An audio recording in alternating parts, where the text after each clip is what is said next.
What's the measurement problem?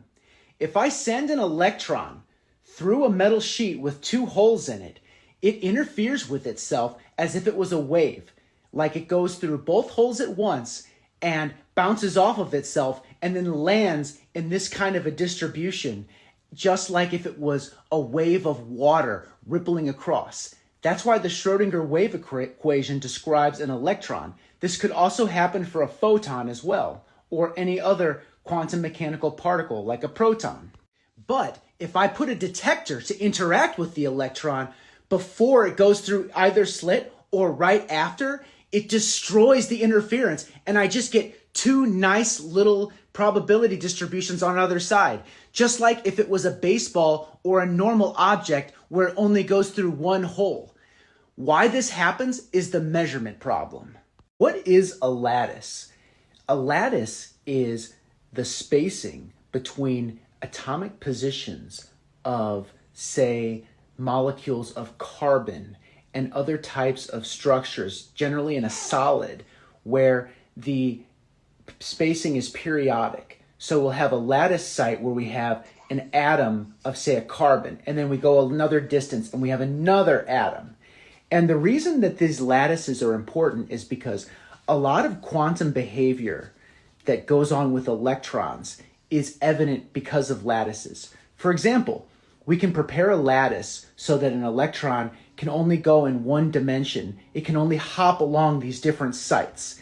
And by doing special things, we can actually create a situation where the electron cannot normally traverse the path that it would. And in doing so, we can simulate lots of interesting effects. Did scientists actually create a black hole in a laboratory as recently reported? The answer to this question is complicated.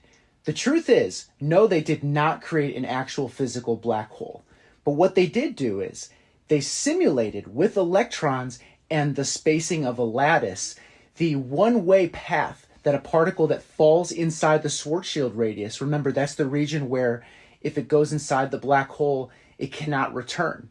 They simulated that by sending electrons in these special lattices that were prepared in such a way that the electrons could not jump back in the other way. That's very important because normally in a quantum situation, the electron has some probability to go back and forth in either direction. They created this one-way trajectory and they observed a heating effect, which some have said is similar to Hawking radiation. Okay, let's answer some questions. So in response to my video about it requiring infinite energy to accelerate an object with mass, this user says, when I say infinite energy, I mean the object must be converted to pure energy with no mass. Actually, that's a really good thought, but that's not correct. It would not take infinite energy to convert an object with mass into pure energy. All it would take is antimatter. Remember, in my other videos, I talk about if you shook hands with an antimatter version of yourself, you would turn into pure energy, but not infinite energy. You would be exactly the amount of energy that you and your antimatter equivalent were equal to, which is not infinite. However, it would take infinite amounts of energy to accelerate you in a mass state to the speed of light. A lot of people ask me about string theory and what about higher dimensional spaces. And string theory has a lot of issues, which I'm not going to get into in a video this short. But I do want to talk about evidence that we have for the dimensionality.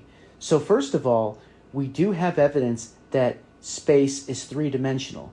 And that comes from this, the cross product. The cross product is very important in electricity and magnetism, and it is not defined in dimensions lower than 3. It requires 3 spatial dimensions in order to define it.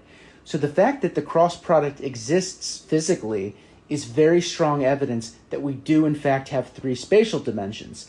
Now, the idea of space-time, where Albert Einstein showed that time and space form a 4-vector, is also on strong mathematical foundation. So right now, I'd say space-time is just 4D.